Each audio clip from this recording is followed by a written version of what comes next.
Nosotros podemos elegir. Él no nos impone su voluntad, Él nunca nos obliga a hacer nada, y somos nosotros los que elegimos lo que queremos.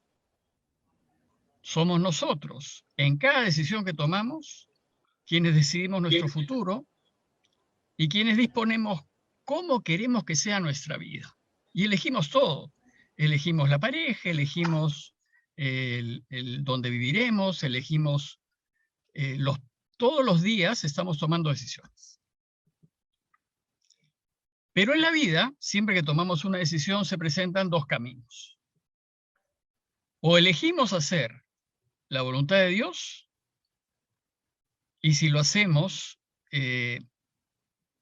Dios nos garantiza la felicidad, o elegimos hacer nuestra voluntad. Y cuando nosotros elegimos hacer nuestra voluntad, por encima, por delante, anteponiéndonos a la voluntad de Dios, el resultado es desgracias, sinsentidos, tristezas, soledades. Entonces tenemos dos caminos: si queremos ser felices o no queremos ser felices. Si queremos ser felices, tenemos que elegir hacer la voluntad de Dios. O sea, no hay otro camino. ¿Y por qué? Porque Dios es felicidad. Entonces, si nosotros queremos ser felices, lo que hay que hacer es elegirlo a Él. Y Él es la única, la absoluta, la total, la verdadera felicidad. Estamos eligiendo. A cada instante, ustedes han elegido venir a esta reunión o no venir, están eligiendo escuchar o no escuchar, están eligiendo constantemente. Y en cada elección que tenemos que hacer, a cada instante, tenemos que elegir entre el mundo que nos atrae, porque nos atrae y es atractivo, y Dios que nos quiere. Como todos queremos ser felices, tendríamos que inclinarnos, elegir, optar, escoger aquella alternativa que creemos que nos hace felices. Y aquí está el problema del discernimiento, ¿no? Tanto Dios como el mundo nos ofrecen felicidad. Los dos nos ofrecen felicidad. Lo podemos ver en la televisión, es decir, te dicen, toma esa cerveza y te muestran pues casas lujosas, placer, banquetes, y tú dices, caramba, de repente tomando esa cerveza voy a ser feliz, porque así la propaganda te hace creer eso, ¿no? Entonces el mundo nos ofrece felicidad. Y también Dios nos ofrece felicidad. Pero son dos felicidades distintas. El mundo lo que nos dice es, si queremos ser felices, tenemos que elegir aquella alternativa que nos dé más bienes. Busquen riquezas, tengan comodidades, tengan placeres. Que nos dé más fama. Busquen ser importantes, famosos, aplaudidos, que te reconozcan en la calle, que te pidan el autógrafo, como jugadores de fútbol. Más poder. Control, dominio, autoridad, posición, que me nombren, yo quiero ser el responsable. El mundo nos va a sugerir elegir siempre la alternativa que me dé más bienes, más fama y más poder. Porque esto es lo que valora el mundo. Y el mundo me refiero a los que se rigen por ese tipo de valores, ¿no? Lo único que garantiza la verdadera felicidad es elegir hacer lo que Dios quiere. Por supuesto que Dios quiere que tengamos salud. Por supuesto, ¿cómo no va a querer? Por supuesto que Dios quiere que no andemos angustiados y que tengamos lo suficiente para vivir bien y cómodamente. Hay un micrófono ahí que me está disturbando, si lo pueden silenciar, por favor.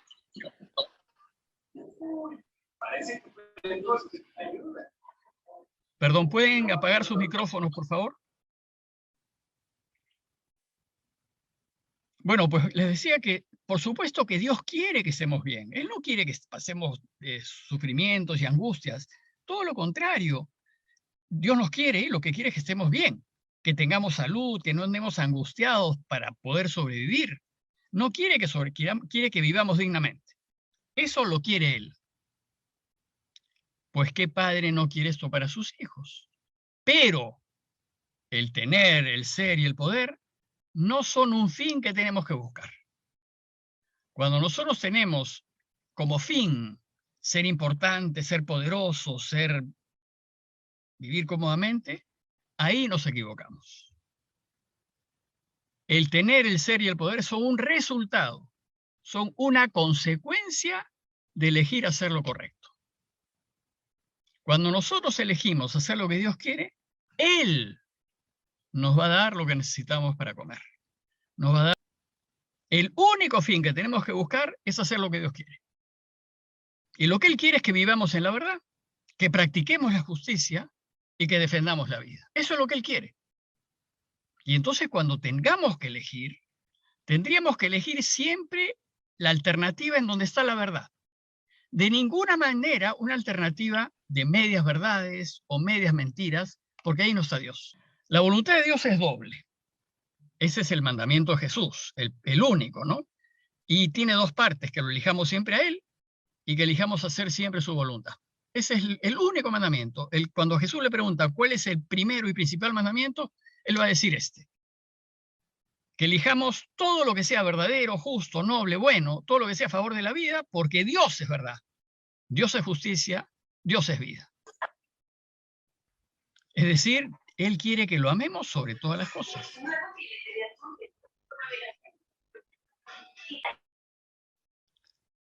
Quiere que lo amemos por encima de nuestros quereres, nuestras conveniencias, nuestros gustos, por encima de nuestros intereses. Y quiere que nos preocupemos del otro, porque esa es su voluntad. Su voluntad es que nos preocupemos de los demás, ser solidarios, servir, dar una mano. Es decir, que amemos al prójimo como uno mismo. Aquí está el secreto de todo. Si nosotros hiciésemos esto, si siempre lo elegimos a Él por encima de la familia. ¿Qué quiere decir eso? Que yo no le puedo dar al hijo la razón cuando no la tiene. Porque cuando el hijo no tiene la razón y se la damos, estamos mintiendo. Estamos poniéndonos en contra de Dios. Hay que darle la razón solamente cuando la tiene. Y cuando no la tiene, hay que decirle que no se la van a dar. Eso es elegir a Dios sobre todas las cosas, incluso sobre los hijos. Pero hay un problema. Cuando elegimos lo que Dios quiere, es probable que no tengamos lo que el mundo quiere y añora. Es probable que no seamos pues, los dueños de nada. Y es probable que perdamos incluso, que nos quiten, incluso que terminemos últimos. Y dice Jesús, y hasta que nos persiga. Pero nunca nos faltará lo necesario para vivir. Si lo elegimos a Él, nunca nos faltará lo necesario para vivir. Hay unas reglas espirituales extraordinarias, ¿no? Que no las conocemos, ¿no? Cuando tú das, vas a recibir. Esa es una regla que no la practicamos, entonces no recibimos nada. Si tú compartes, tú vas a tener. Bueno, pues a veces por elegir lo correcto, perdemos. Bueno, esta es la única cruz que Jesús nos pide que llevemos. A veces la gente piensa que las enfermedades son una cruz, el vecino antipático es una cruz. Esas no son cruces, eso hay que arreglarlo. La única cruz que Jesús nos pide cargar son aquellas consecuencias que se derivan de elegir lo correcto. Si por elegir lo correcto yo voy a tener problemas, esa cruz Jesús nos invita a cargarla. Pero nos dice, pero no se preocupen, yo la cargaré con ustedes. Si lo hacemos, estaremos incluidos en las bienaventuranzas, en realidad. Pero tenemos que tener presente que si lo seguimos, Jesús sí nos ofrece felicidad. Lo que no nos ofrece es no tener problemas. Seguramente tendremos problemas. A veces la gente confunde y cree que ser feliz es no tener problemas. Eso es falso. Nosotros vamos a ser felices a pesar de los problemas. Bueno, Jesús nos enseña que lo único que hay que hacer para ser felices es hacer la voluntad de Dios. De hecho, Él hacía. Su alimento, dice, será hacer la voluntad de mi Padre. Y nos enseña que con tal de hacerla hay que estar dispuestos a pasar lo que sea. Entonces, hacer la voluntad de Dios es la clave de la felicidad. Esa es la clave. Y cuando yo vaya a tomar una decisión, yo tendría que preguntar, ¿cuál de las alternativas que tengo es la que Dios quiere para elegirla? Es lo que da sentido y satisfacción a la vida. Y es lo que hace que la vida valga la pena vivirla. El gran problema es cómo saber. ¿Cómo yo sé dónde está la voluntad de Dios? ¿En qué alternativa? Yo sé qué escoger en la planificación que está haciendo la parroquia? ¿Cómo sabemos nosotros por dónde quiere Dios que vayamos? Bueno, para eso es el discernimiento. La Iglesia, especialmente la espiritualidad de San Ignacio, nos ofrece una ayuda para esto, que es el discernimiento. Discernimiento viene de dos palabras: cernir, que es separar, yo cierno la arena o la harina, yo separo lo grueso de lo fino, y dis, el prefijo dis, es separar en dos. Entonces, ¿qué cosa es el discernimiento? Es separar lo que viene de Dios de lo que no viene de Dios. Separar la alternativa que Dios quiere de la alternativa que Él no quiere. Y es una herramienta para poder elegir lo que nos hace felices. Es un modo de orar. Y a través del discernimiento vamos a descubrir qué es lo que Él quiere para mí, para mi familia, para mi comunidad, para mi parroquia, para mi país. La dificultad es que hacer el discernimiento no es fácil. Tenemos que tener una serie de disposiciones, entre otras, ser personas de oración. Si no somos personas de oración, no podemos manejarla. Como en todo arte, pues requiere de práctica y de ciertas condiciones. La primera condición para discernir es que tenemos que conocer a Dios. Si de lo que se trata es de elegir lo de Él, entonces yo tengo que saber qué le gusta y qué no le gusta. Yo tengo que saber cuál es su estilo, su manera de vivir, yo tengo que conocerlo. Yo tengo que saber hacia dónde quiere llevar la historia, a dónde quiere que vayamos todos. Solo conociéndolo, podré elegir lo que Él quiere y elegir ponerme de su lado. Como dice Ignacio, lo que debemos hacer es conocerlo más, para más amarlo y seguirlo. Es decir, para elegir lo que Él quiere. ¿Cómo lo conozco? Como se conocen dos enamorados en realidad. No lo conoceré estudiando acerca de Él, así yo no conozco a Dios. No lo conoceré leyéndome de memoria la Biblia, porque es un libro más. Yo tengo que orarla. No lo conoceré leyendo libros de Dios, así no se conoce a Dios. A Él se le conoce a través de la oración y se le conoce con el corazón. Porque la oración es una conversación entre dos personas que se quieren. Él que está enamorado de ti y tú que al descubrirlo te vas a enamorar apasionadamente de Él. La oración pues se hace con el corazón y debemos sentir a Dios. Debemos gustarlo. Orar pues no es una cosa que se hace en la cabeza, sino que se hace en el corazón. Por lo tanto, si queremos conocer a Dios, debemos ser personas de oración. Es decir, salir, conversar con Él, llevarlo a pasear, contarle nuestras cosas, buscarlo, compartir, como dos personas que se conocen y se van enamorando en el conocerse. Debo mantener pues una vida constante de oración, escuchar atentamente su palabra y buscar las cosas de Dios. Y las cosas de Dios son la justicia, la verdad, la bondad, la belleza. Lo segundo, tenemos que enamorarnos de Él. Segunda condición.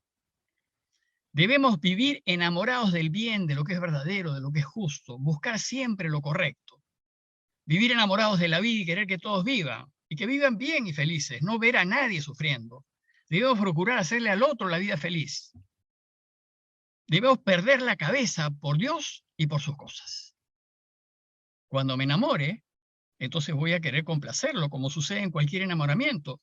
Si yo estoy enamorado de la pareja, a la pareja le quiero dar lo que a ella le complace. Si no estamos enamorados de Dios y no estamos en sintonía con Él, es imposible que lo elija, porque si yo no lo quiero, ¿cómo lo voy a elegir? Yo siempre voy a elegir lo que tengo en el corazón. Si no me interesan sus deseos y sus gustos, ¿cómo lo voy a elegir? Si no me interesan qué hay que hacer ni qué cosa buscar, a la hora de elegir, no lo vamos a elegir a Él. Si yo no estoy enamorado de Dios, no lo voy a elegir. Solo voy a elegir lo que tengo al centro del corazón. Y si al centro del corazón tengo personas, a esas personas las voy a elegir. Si al centro del corazón tengo poder, eso es lo que voy a elegir. Si al centro del corazón tengo ambiciones, eso es lo que voy a elegir. Nosotros, si queremos acertar, tenemos que poner al centro a Dios. Ese es el primer mandamiento, amarlo sobre todas las cosas. Tercero, tener recta intención. La recta intención es aquella que se ordena a un fin. Y el único fin que me debe mover a todo es únicamente Dios y sus cosas. Dice Ignacio, en toda buena elección, nuestra intención debe ser simple, solamente mirando sin ninguna mancha de intereses ni conveniencias. ¿Para qué he sido creado? Para volver a Él. Y entonces, eso será lo que me mueva a mí en cualquier decisión que tome. Por eso, el propósito de esta vida es hacer su voluntad. Y solo haciendo su voluntad, volveremos a Él y seremos felices. No es posible, entonces, hacer un buen discernimiento si me busco a mí mismo. No es posible. Si me busco mis gustos, mis intereses, mis conveniencias, cuando yo busco mi conveniencia en una decisión, me voy a equivocar. Lo que tengo que buscar es solo lo de Dios. Por ejemplo, a veces la gente cuando está pensando cambiar un trabajo, lo primero que ve es cuánto me van a pagar. Bueno, pero eso es un resultado. Lo que tú tendrías que preguntar es, ¿Dios quiere en realidad que yo me cambie de trabajo? ¿El ambiente en el otro trabajo será agradable de trabajar? Puedo ganar 10 veces más, pero si es un infierno, me meto en camisa de 12 varas. No es posible pues, buscar la voluntad de Dios con agendas escondidas, intereses ocultos, motivaciones secundarias. Si tenemos eso, no vamos a descubrir y acertar en las decisiones que tomemos. No puedo estar movido por intereses en donde busque estar mejor, tener más beneficios, estar más asegurado, más satisfecho, más cómodo. No puedo preguntarle a Dios lo que quiero si ya tengo una decisión tomada. Por ejemplo, ahora que van a empezar este discernimiento de la parroquia, si ya tienen decidido lo que quieren hacer, entonces, ¿para qué le preguntan a Dios? Lo que hay que hacer es decir, mira, yo me pongo a su disposición lo que Él quiera y estoy dispuesto a ir para atrás. Trataré de que Dios se acomode a lo que yo quiero. Y esto rompe el discernimiento, ¿no? Si yo elijo ya, le pregunto a Dios ya con una decisión tomada, nunca voy a elegir lo mejor, porque ya tengo la decisión tomada. Solo voy a elegir lo que creo que más me conviene. Y a menudo lo que me conviene no necesariamente es lo mejor. Si lo único que me hace feliz es elegir lo que Dios quiere para mí, no puedo preguntarle a Dios qué quiere si no estoy dispuesto a cambiar, a dejar, a reformar. Yo tengo que decirle a Dios, mira, lo que tú quieras. Y si tú quieres que deje, dejo. Y si tú quieres que cambie, cambio. No puedo preguntarle a Dios si no estoy disponible. Y por último, para poder hacer esto, tenemos que ser libres. Si lo que pretendo es descubrir y elegir lo que sea voluntad de Dios, es necesario que no tenga nada decidido de antemano. Es necesario que no me incline previamente por ninguna alternativa, que me dé lo mismo cualquiera de las alternativas posibles. Si elegir la alternativa que Dios desea y a cualquier costo supone dejar, debo estar dispuesto a dejar. Si elegir lo que Dios quiere supone cambiar, debo estar dispuesto a cambiar. Por eso, dice Jesús que todo aquel que quiera seguirlo debe estar dispuesto a dejarlo todo. Por aquí vea esto de dejarlo todo, ¿no? Tenemos que estar dispuestos a hacer solo lo que Dios quiere. Aunque a veces eso supone cortar sueños, esperanzas, deseos, gustos, etc. Debo estar totalmente disponible para asumir o para dejar. La pregunta es, ¿estoy disponible? Básico antes de empezar a preguntarle a Él. Por último, preparémonos pues a discernir la misión de la parroquia. ¿Qué es lo que Dios quiere de ella? ¿Cuál debería ser mi participación en la parroquia? ¿Cómo podemos colaborar? ¿Qué debemos asumir? ¿Qué debemos dejar? Eso tenemos que preguntarlo, porque si yo ya de arranque, de antemano, no quiero dejar, no quiero que me quiten ese cargo, no quiero, entonces no podemos empezar un discernimiento. Yo tengo que estar dispuesto a cualquier cosa que sea mejor, lo que mejor ayude al cuerpo. Y por supuesto esto supone, antes de empezar ese proceso, el conocimiento de la realidad, ¿no? De lo que nos rodea, de las dificultades del entorno, para elegir con mayor conocimiento de causa. ¿Estoy disponible para tomar o dejar lo que sea necesario? Estas preguntas hay que hacérselas al Señor en la oración. Sin oración no se puede. Preguntarle qué es lo que Él desea de mí, qué es lo que Él desea de cada uno de nosotros, qué es lo que Él desea de la parroquia. Eso es lo que hay que preguntarle. Y luego escuchar su respuesta. Y estar disponibles para hacer inmediatamente lo que Él quiera, aunque lo que Él quiere no me convenga. Entonces, para yo poder estar en mi parroquia, Virgen de Nazaret, pues hubo ángeles que han sido medios para poder yo llegar a Él, ¿no? Y pues uno de los medios ha sido la adoración al Santísimo.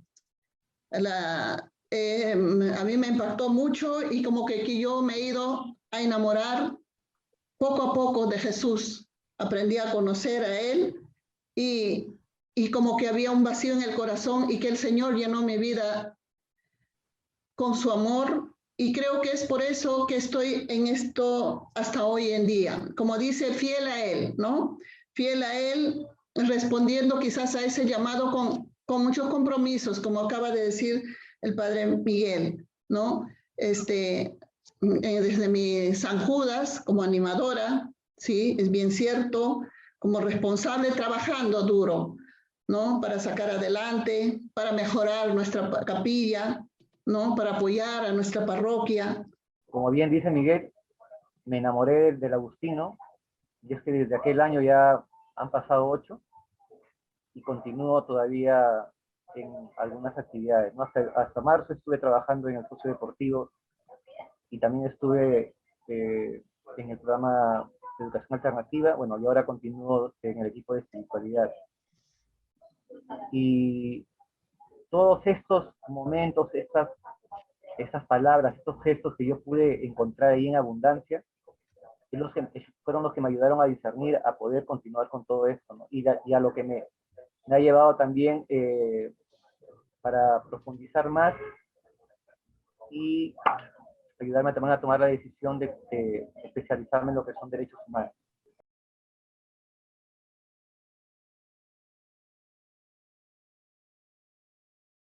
Quiero verlo como un compartir y verlo sobre todo y ante todo para poder también mirarnos nosotros y ver en qué dimensión con este tema de jóvenes. El título formal es Situación y Desafíos, pero mirarnos nosotros y vernos desde qué punto nos vemos también reflejados en esta situación.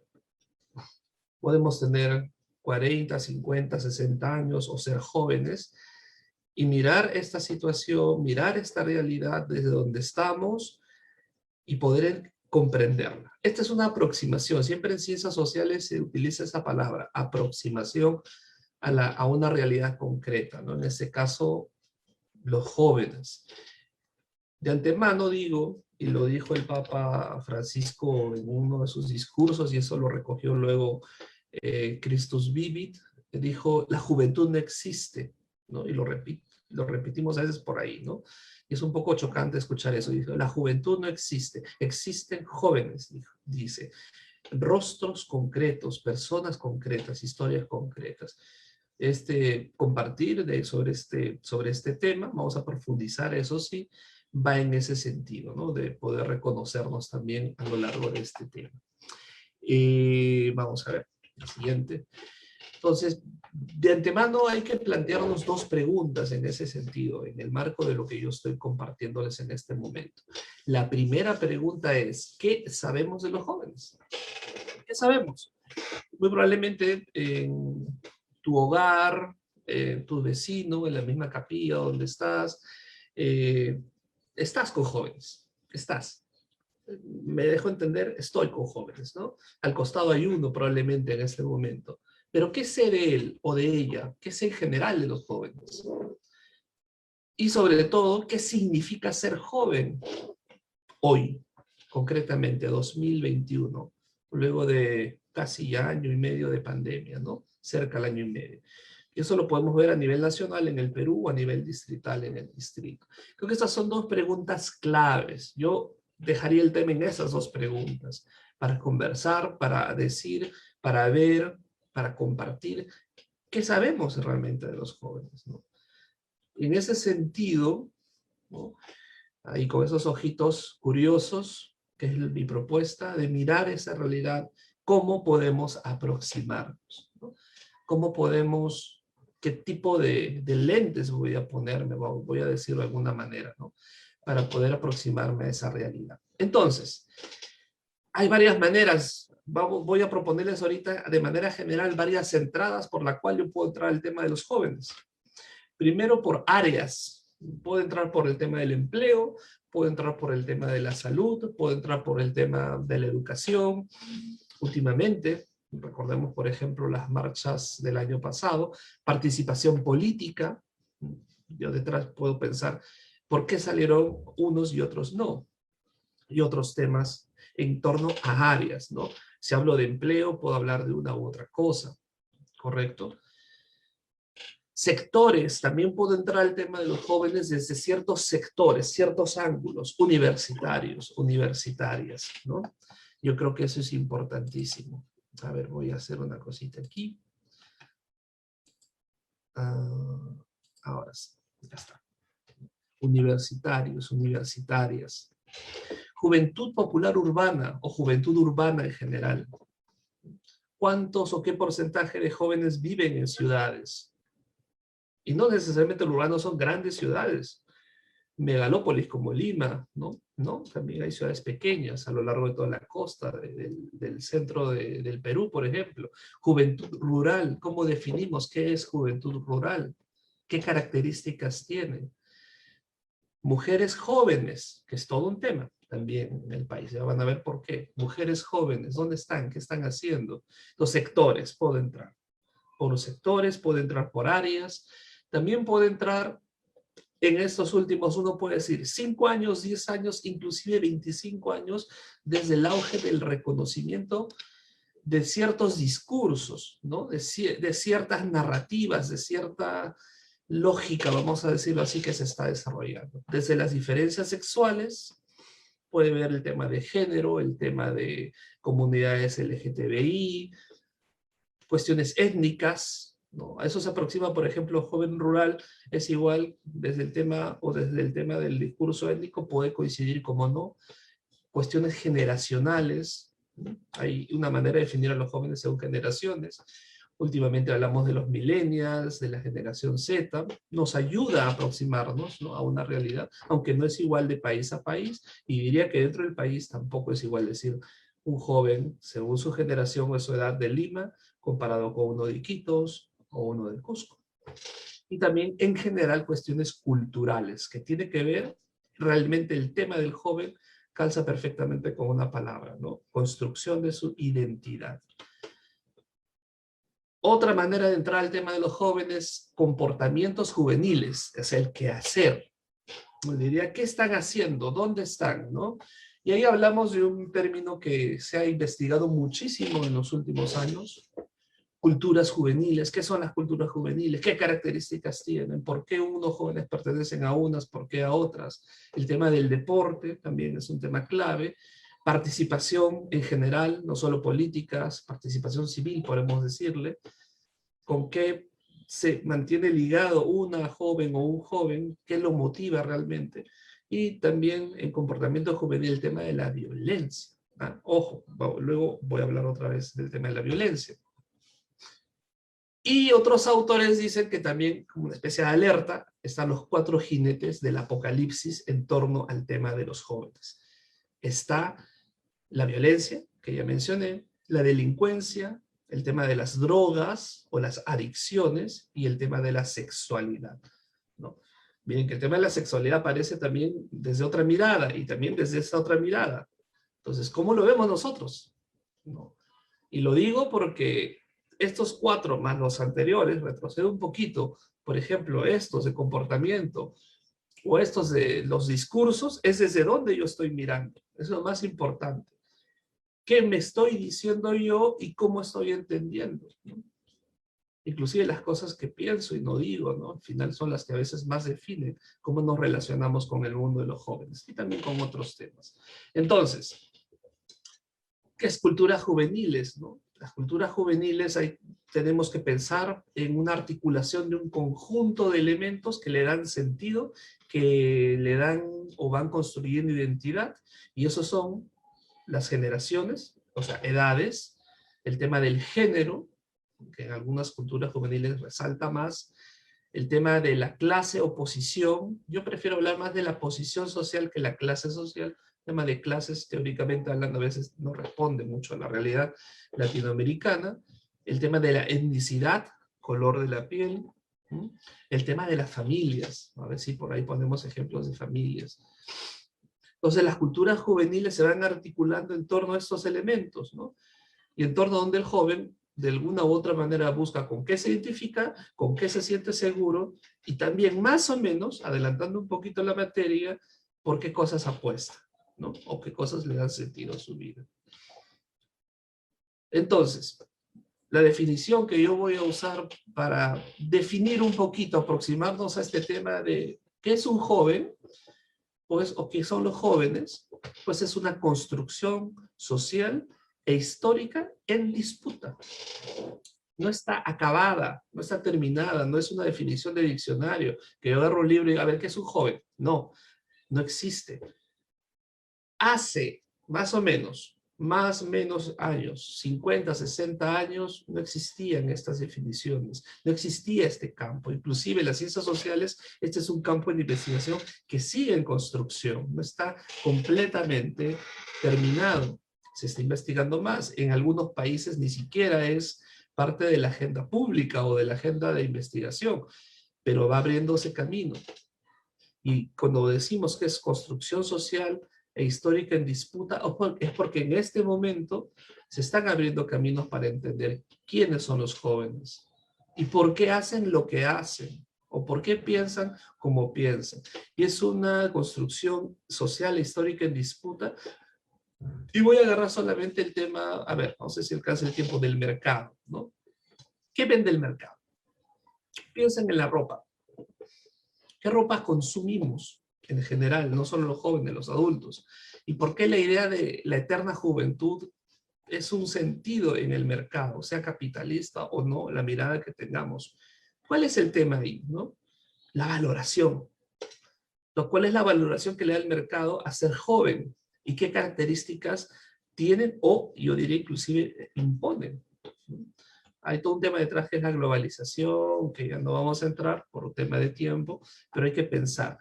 Está en disputa porque el mercado define a veces algunas cosas. La familia, aquí sí quiero entrar un poquito en detalle, cómo en la familia también pensamos, y eso es clave, ¿no? Y cómo interactuamos con el tema de ser joven.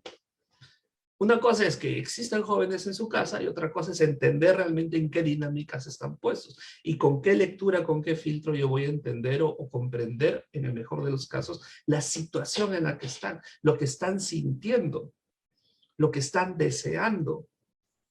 ¿Correcto? La escuela es una institución en la cual, según el autor que leamos, pues impone a los niños, adolescentes y jóvenes ideas y según otros más bien no. También es un campo de batalla, ¿no? Donde se va haciendo y se va construyendo esta identidad. Ahora pensamos en el país. ¿Cómo está la educación? No está muy bien que digamos, ¿no? ¿Cómo está el tema de la familia? Violencia intrafamiliar, vamos a poner una característica muy puntual que se ha acentuado en pandemia. ¿Cómo está el tema del mercado? ¿Cómo está la situación? Miren la publicidad, nada más, ¿no? Y miren que detrás de esto pueden surgir temas que solo los voy a mencionar, porque si no, nos abrimos mucha cancha, ¿no? El tema del clasismo, el tema del racismo, el tema de las exclusiones, aunque este último sí es un elemento que voy a compartirlo más adelante. Entonces, no está completamente el escenario definido, ¿no? Es una cancha que está abierta, es una cancha donde el protagonista es el joven. En ese sentido, voy a compartirles rápidamente algunos datos. Estos datos no los puse ahí, son del INEI del 2019, son los más recientes, donde más de 8 millones de personas en nuestro país entre 15 y 29 años son jóvenes. Es una definición etaria, ¿no? Entonces, aquí estamos, eso es lo que decía al inicio, ¿no? Esa es la primera parte del tema. Aquí estamos invitados a pensar relacionalmente, a atar cabos con toda la información que yo les estoy compartiendo, ¿ya? Primero, no hay concepto unitario para definir jóvenes. No lo hay, ¿no? Agarras un libro, un texto de investigación, no hay un concepto único, ¿no? Hay un cambio constante, ¿no? Hay un nomadismo, ¿no? Y se va construyendo. Yo creo que es bastante positivo porque eso puede hacer que nosotros incluyamos ciertas características o resaltemos ciertos rasgos para entender mejor qué son los jóvenes. En segundo lugar, la importancia de la voz del joven, donde su verdad, ¿no?, lo que él dice, está en la expresión de sus vivencias, en lo que él hace, ¿no? Ahora más que antes, eso es claro, ¿ya? Entren a TikTok. Entren a TikTok. Los que no entran a TikTok, miren TikTok, buceen en TikTok, ¿no? El ejemplo puede ser un poco chistoso, ¿no? Pero lo que dicen y lo que hacen ahí es lo que son. Se muestran tal como son. Sea el tema que estén tratando de transmitir, ¿no? Es una ventana al mundo de la virtualidad. Tercero, el camino del sujeto autónomo y protagonista es el que más o menos se está encaminando, el que se está mirando, ¿no? Un sujeto más independiente, inclusive diría yo. O por lo menos es la aspiración a hacerlo, ¿no? El tema de la autonomía, el tema de la libertad. Entonces, ¿cómo se articula? Aquí viene un tema clave, sobre todo para la mirada pastoral y para la mirada de la planificación pastoral a la que estamos invitados, ¿no? ¿Cómo articulamos este tema de los jóvenes con otros temas, ¿no? Por ahí estamos viendo, ¿no? Jóvenes y violencia, jóvenes y cuestión laboral. Ya estamos viendo más o menos un mapa por dónde ir. Pero ¿cómo articulamos? Si me pongo con, entonces aquí viene, desde la parte del Estado, hay un enfoque de juventud. Entonces vamos a proponer rápidamente que hay otros enfoques por el cual hacer una mirada también, empezar a cruzar, ¿no? No información necesariamente, pero cruzar ideas para poder reflexionar. Derechos humanos es un enfoque de género es otro, discapacidades es uno que en los últimos años ha ido resaltando, igual que el de interculturalidad. Entonces la mirada es más compleja, ¿no? Entonces tenemos que pensar relacionalmente. No podemos solo decir y definir a los jóvenes por si trabaja o no trabaja, por si estudia o no estudia, o por si piensa o dice una cosa y ya pues simplemente etiquetamos y hacemos juicios. Hay que tener mucho cuidado con los juicios que hacemos. Desde la iglesia hay dos palabras que también nos pueden ayudar a trabajar este tema, ¿no? Y contextualizarlo en el trabajo pastoral. Sinodalidad, que es el caminar juntos, va a haber un sínodo sobre la sinodalidad próximamente, y segundamente, ojo, a caminar juntos con los diferentes, no con mi vecino, que el que lo conozco, hay que ver hacia dónde estamos apuntando. Y el tema de la iglesia en salida, ¿no? Que el Papa siempre habla, promociona el ser una iglesia en salida. Lo entendemos, lo comprendemos, hay que ver. ¿No? Agarren el texto, no sé si lo venderán o no en la parroquia, lo consiguen, búsquenlo, es muy bonito, el Papa es una carta a los jóvenes, pero es para todo el mundo. Revisen el capítulo 3, algunas cosas para pensar, como digo, lo paso rápidamente. Jóvenes que están en un mundo de crisis, ¿no? Contexto de guerra, violencia, abusos, adicciones. Hay un tema que el Papa señala marginación, exclusión social, aborto, VIH, el tema de la calle, ¿no? O el abandono. Lo peor, dice lo peor en esta parte del capítulo 3, el Papa Francisco, que es anestesiar con distracciones y banalidades, ¿no? ¿Qué cosa anestesia al joven con distracciones y banalidades? Redes sociales, no sé, podría ser, a favor o en contra, no lo sé, lo menciono. Si aprendí a llorar, intentar aprender a llorar por los jóvenes que están cerca a ti, en realidad, está ahí, me ha redactado ahí, ¿no? Y si eso me lleva a actuar, ¿no? Tema de la compasión, de la empatía. Y bueno, el Papa también tiene sus temas de este tipo, colonización ideológica y cultural, y cultura del descarte, siempre lo menciona, que son peligros, ¿no? Son peligros que acechan a los jóvenes. Y finalmente habla del 70 al 80, la imagen de lo que es joven y la extrañeza mutua, ¿no? Cómo se identifica, cómo se mira, cómo se reconoce.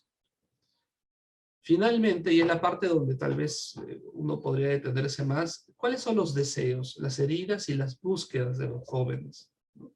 Y si nosotros estamos en esa sintonía, pero hay que preguntar, hay que acompañar. Para ver este tema y para ver un tema de planificación pastoral en ese sentido, esa palabra acompañar de la que tanto hemos trabajado muchos años, pues está aquí, en este elemento. Entonces yo los invito a buscar ese texto, ¿no?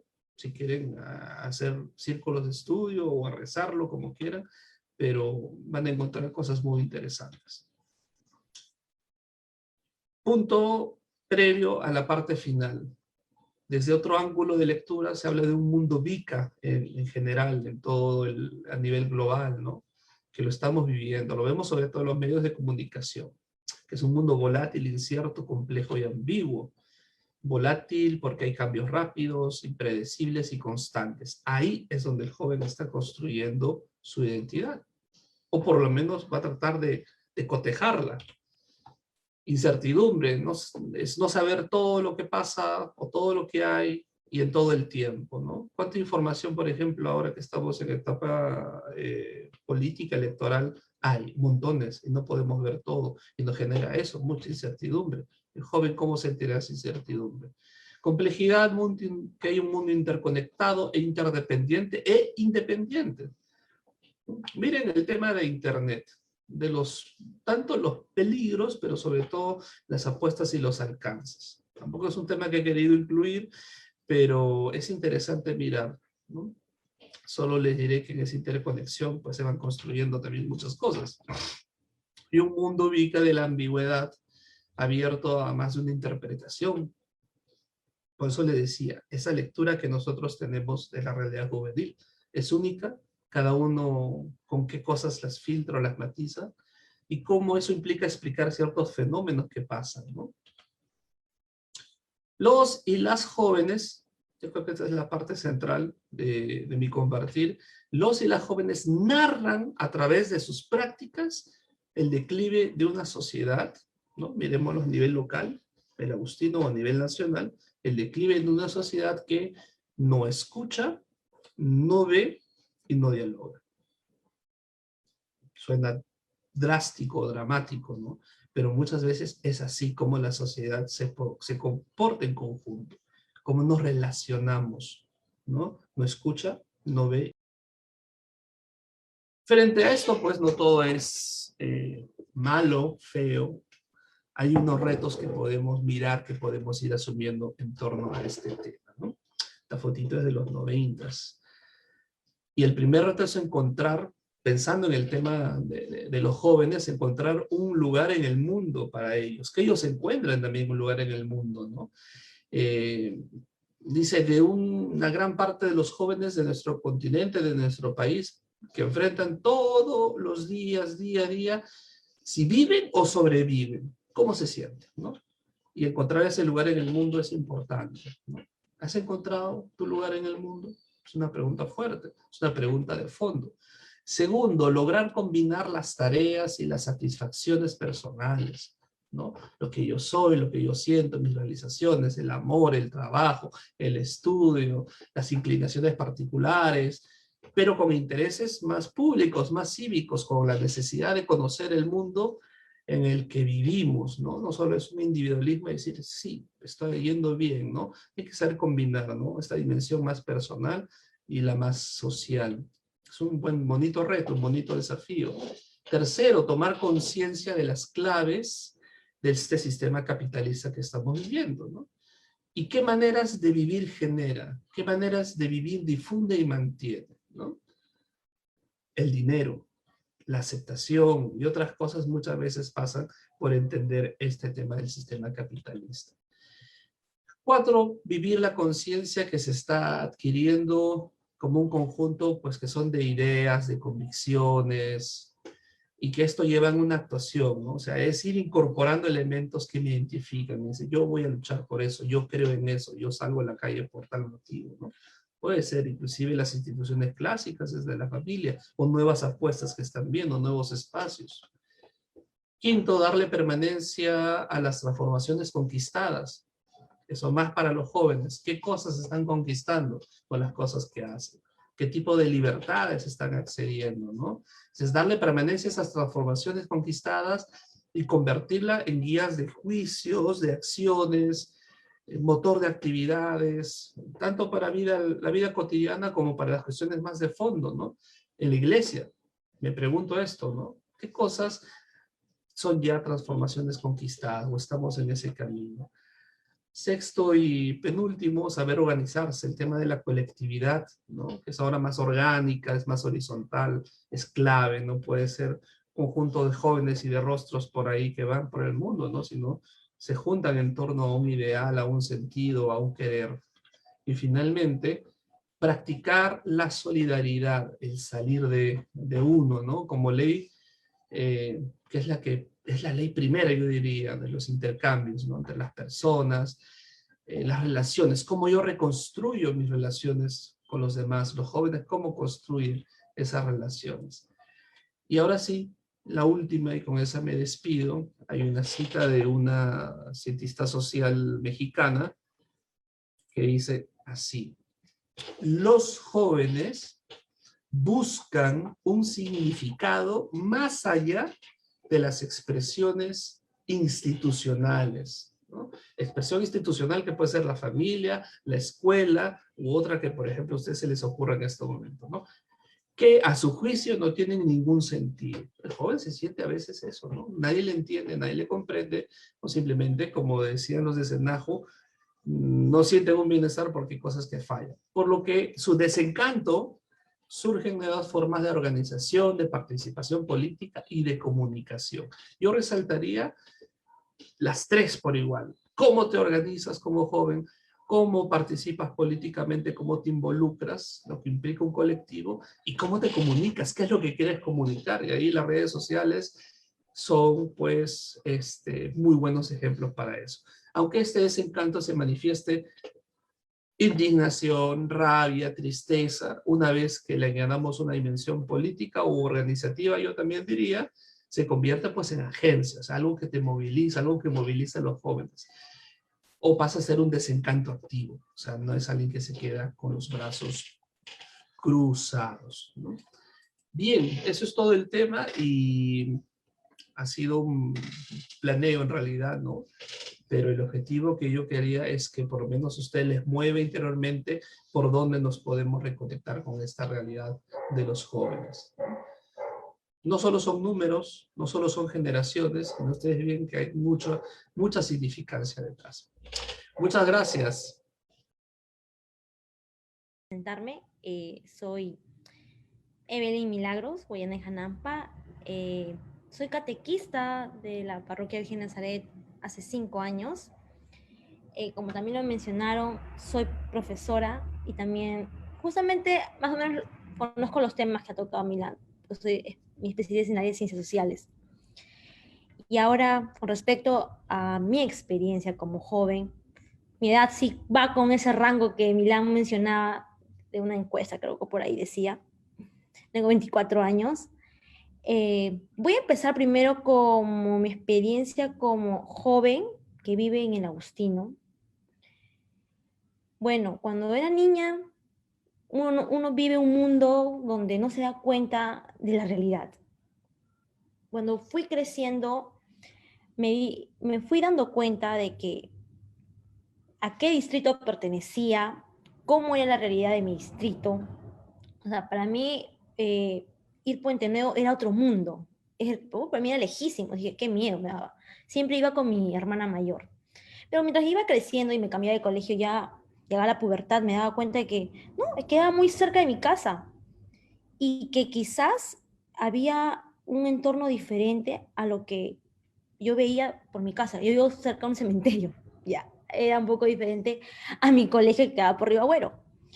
Y ahí me fui creciendo, hasta llegar a la universidad, que ahí también siento que muchos y muchas de los jóvenes sentimos un choque, un cambio, porque ya pasas a una nueva etapa de tu vida que te llega a definir o a sumar a lo que tú quieres ser en esta vida. Justo como lo que Milán mencionaba, que era muy interesante y complejo. ¿Cuál es tu papel, por decirlo así, en este mundo? Y es difícil porque quizás al inicio cuando uno es niño piensa, yo quería ser doctora, por ejemplo, yo decía, pero mírenme ahora, soy profesora. O sea, un cambio radical. Siento que la universidad cumple una etapa importante en nuestras vidas, que nos forma mucho como personas, y de ahí partimos justamente lo que también Milán nos comentaba, que es muy importante en nuestra participación en nuestra sociedad.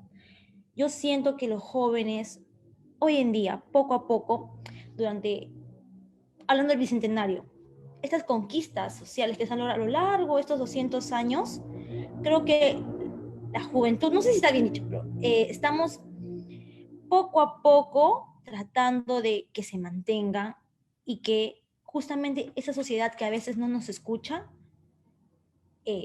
levanten los oídos y vean que aquí hay personas que quizás para ellos nos ven con ojos de niños.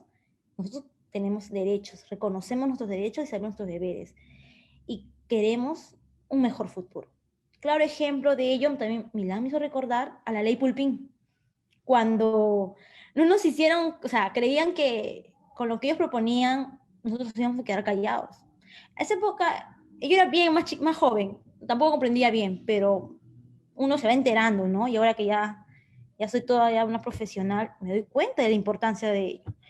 Lo que pasó el año pasado vuelve a reafirmar el papel que la juventud hoy en día está cumpliendo en nuestra sociedad, que lastimosamente tiene muchas desigualdades, exclusiones, que quizás si realmente ponemos nuestro granito de arena, todas las personas, sin importar la edad, creo que podríamos mejorar como sociedad, ¿no? Porque uno no vive solo, vive con otros, y siempre vamos a querer, al menos yo creo con mis estudiantes, es que ellos traten de sumar a lograr una convivencia saludable, que albergue muchas cosas, como el respeto, la democracia, la tolerancia, que es algo que a muchos nos cuesta. A mí también me cuesta. Errar es humano.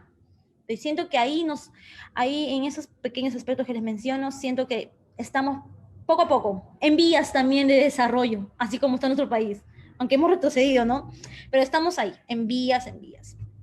Ahora, llegando al punto como catequista, perteneciente a una parroquia, también este camino inició así de la nada. Tenía 18 años, vi por mi capilla de San Ignacio, de San José, vi un letrero que decía, ¿quieres hacer tu confirmación? Dije, ¿por qué no? Dije, esta vez yo voy a decidirlo, porque la comunión mis padres lo decidieron. Dije, yo quiero decidir mi confirmación. Y yo solita fui donde la señora, me acuerdo, la secretaria, quiero participar, y ya. Y bueno, la experiencia me gustó, los catequistas que tuve también fueron muy buenos. Siento que cada uno me aportó algo y que me dieron en la primera iniciativa para formar parte de esta parroquia. Ya dentro de la capilla, participando como catequista de primera comunión, también siento que esta comunidad, como parroquia, como capilla, como comunidad que tenemos cristiana, ¿no? Siento que me ha sumado a mí como persona. He aprendido mucho con las personas que he conocido, he hecho muy buenos amigos y amigas que la parroquia me ha dado. También he conocido a personas adultas que quizás algunos creen que no se puede conversar con ellas porque quizás van a querer imponer sus ideas, pero no. Ambos, tanto los jóvenes como las personas adultas, hemos aprendido juntos a trabajar como equipo y para lograr objetivos en común. Claro ejemplo de ello eran las kermeses. Yo me acuerdo de ello. Cómo juntos como equipo trabajábamos para que llevar a cabo un gran logro. Y siento que en las kermeses, como experiencia mía, veía reflejado ese esfuerzo. Sí, también había sus diferencias, claro está, pero siento que trabajando en equipo, comunicándonos, poniendo nuestro granito de arena, así como pedimos en la sociedad algo macro, en este chiquito, en esta comunidad de Capillita, lo lográbamos en las kermeses. A veces lo extraño, porque siempre cada año estaba ahí participando desde tempranito para lograr nuestro objetivo, así como también nuestra kermés principal de la parroquia, claro está. Y ello, entonces yo como experiencia, como milagros, la parroquia sí me ha aportado. Siento que así como aportó para mí, para mi vida, siento que estos espacios que está dando me parecen muy buenos y nos puede quizás servir para una autoevaluación y para ver a dónde más podemos ir logrando y atraer o formar o reforzar a personas así como milagros. Sean bienvenidos y bienvenidas a esta comunidad llamada parroquia, ¿no? Justo me acuerdo, último para ya terminar, me recuerdo de una Pentecostés que decía el lema, somos comunidad de comunidad.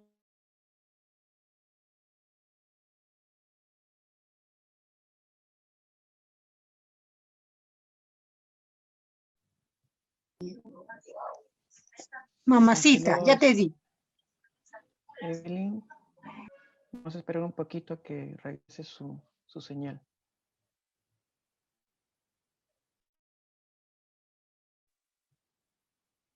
Mientras tanto, recuerden, pueden ir haciendo sus preguntas vía chat.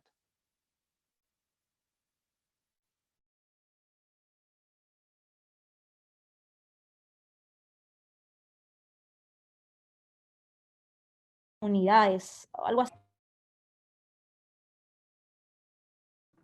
Mi internet, disculpen. Ya pasen a Claudia, creo. Te congelaste en la última parte nomás. Ya, Evelyn, si ya para quieres. cerrar entonces. Uh-huh. Y disculpen, es mi hermoso internet. Como les decía, creo que a sus bases, de acuerdo a su entorno, de acuerdo a cómo uno mismo se va dando cuenta, ¿no? Y chocando con las cosas que se cruzan cada día. Cada día le pasa distinto, algo distinto y reflexiona en base a eso. Entonces, lo mío es más algo, siempre estaba en este entorno de estudios y, y temas laborales. Poco temas sociales. Sin embargo, no ha sido un impedimento para mí poder relacionarme. Entonces, por eso quizás lo mío se asemeja un poco a estas cosas, a estos dos factores.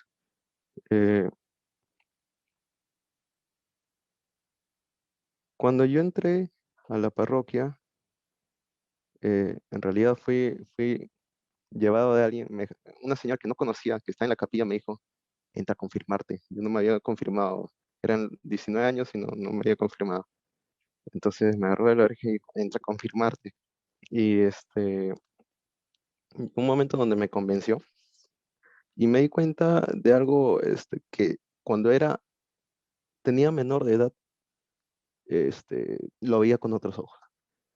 Y era que en ese momento yo veía este tema de la parroquia, de la iglesia, de las misas, algo que era muy agotador. No le entendía no le daba el sentido. No entendía por qué estaba ahí. Sin embargo, me gustaban mucho los cantos y estaba ahí y aparte que me obligaban. Así que estaba ahí todo tiempo. Ya termino, Milán. Solo termino esto de la parroquia. Ya. A ver, cuando empecé a estar en la parroquia, que fue a los 19 años, me di cuenta de que habían, primero una realidad con respecto a Dios y que habían personas que compartían este mismo sentimiento y habían personas que me instruían para esto. Entonces, hubo una fuerte relación con estas personas. Me sentí identificado y eso es lo que permitió que siga de alguna manera cerca apoyando. Yo me sentí más ligado a eso, de todas formas había algo, un gran amor a Dios, eso sí, pero había mucha influencia de la comunidad que se había armado. y de las personas que estaban ahí. Ellos creo que hacen que uno más se acerque a la parroquia, las personas, porque Dios lo encuentras en tu casa, en cualquier lugar, pero uno va a la parroquia también por la gente, por las personas. Es por eso la razón por la que me quedé.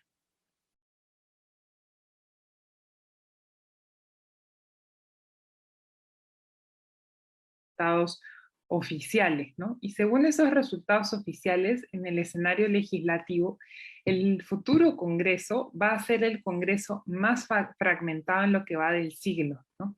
El antecedente más cercano es el Congreso de 1978, que se constituyó como Asamblea Constituyente, vale la redundancia, que inicia con 10 partidos, ¿no? Aquí también estamos iniciando con 10 partidos y sabemos que es muy probable que quien gane la presidencia cuente con una bancada pequeña, ¿no? No mayor a 20 miembros, ¿no? Va a oscilar entre 10 a 20 miembros.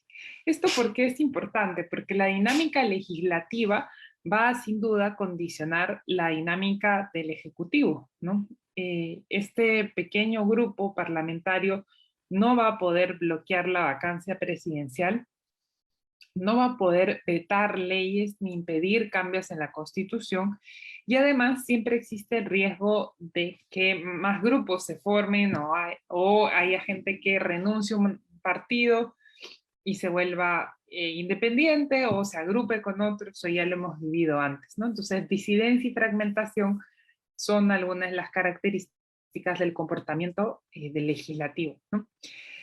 Y quien asuma, sea cual sea el escenario, va a tener un alto incentivo para disolver ese Congreso y buscar un apoyo mayor, ¿no? Una bancada más grande desde el legislativo. En ese sentido, es importante que también se prevean ciertas iniciativas que busquen generar esos candados para la gobernabilidad, ¿no? Es importante pensar, por ejemplo, en un pacto o acuerdo que otorgue garantías al próximo gobierno, no hablar de vacancias, no hablar de disolución del Parlamento, al menos en los primeros 2 o 3 años, ¿no? Y luego promover el establecimiento de coaliciones parlamentarias entre grupos afines, de manera a facilitar, ¿no?, el intercambio, la interacción entre el Ejecutivo y el Legislativo, entre el Gobierno y el Parlamento, de manera a ordenar también una agenda parlamentaria en un contexto de crisis, ¿no? Nosotros debemos resolver un conjunto de situaciones, salud, reformar todo el sistema para que no se causen las 180.000 muertes que se han causado, ¿no? por culpa de un sistema de salud deficiente, que no perdamos más años la educación de nuestros niños y jóvenes, ¿no? Entonces, esas agendas, que son unas agendas nacionales que deben ser fortalecidas desde el Parlamento, pues requieren, ¿no es cierto?, de la capacidad de hacer alianzas. Y entonces por eso, ¿y por qué lo digo aquí? Porque nosotros como ciudadanos, la parroquia, el CEAS, tenemos un rol que jugar ahí para hacer un seguimiento muy cercano al trabajo parlamentario, ¿no? Y siempre estar pendiente de lo que hagan nuestros congresistas, ¿no? Entonces, el Congreso va a ser un escenario donde se vaya a jugar gran parte de la dinámica democrática en los próximos 5 años. En varios medios se ha hablado de la sorpresa que ha significado el pase a segunda vuelta del candidato de Perú Libre, Pedro Castillo. Es importante recordar que ha habido un conjunto de dinámicas entre las elecciones, tanto en Fuerza Popular como en Perú Libre, que explican por qué estos dos partidos han pasado a segunda vuelta y los otros partidos no.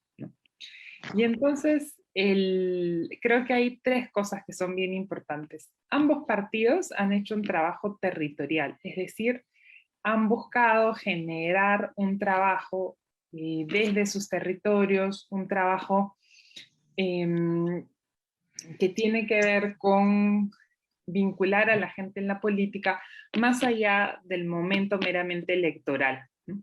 En el caso del candidato Castillo, podemos hablar de lo que se llama la superposición de redes, ¿no? ¿Esto qué quiere decir? Que el candidato Castillo es inicialmente rondero y entonces cuenta ahí con un conjunto de redes a nivel regional, ¿no?, que lo vinculan a él con esas organizaciones de base.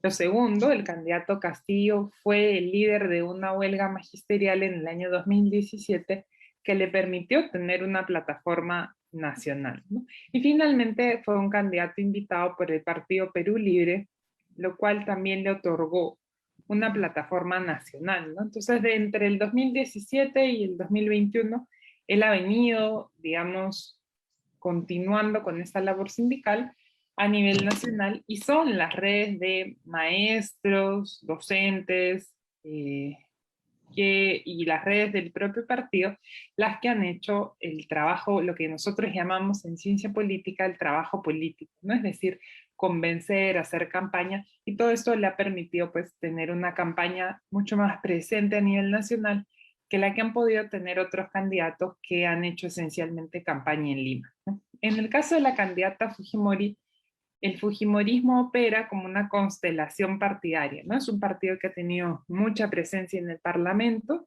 que ha sabido anexar en los momentos que ha requerido a otras organizaciones y a otros grupos, ¿no?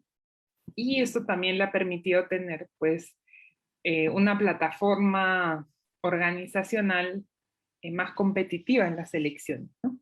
Entonces, dadas estas dos características, es que así que se explica el pase segunda vuelta de estos dos partidos. Porque ahí veremos con mucha calma los resultados, ¿no? ¿Dónde están digamos, los puntos fuertes de estos candidatos? Bueno, sin duda para la candidata Fujimori, Lima es un espacio importante, ¿no? Ella obtiene, digamos, en Lima Metropolitana alrededor de la mitad de los votos, ¿no? Mientras que en el Perú rural es el caso del candidato Castillo, ¿no? Que, digamos, sigue ahí teniendo preferencia de voto. También en otras regiones del país, en las zonas urbanas, el candidato Castillo tiene preferencia, ¿no? Entonces estamos hablando aquí de una campaña en donde las preferencias de voto de la capital difieren de las preferencias de voto en otras regiones, y esto hay que tomarlo en consideración porque 1 de cada 3 electores en el Perú reside en Lima, ¿no? Y esto se ve, pues, si lo comparamos por macrozonas, ¿no?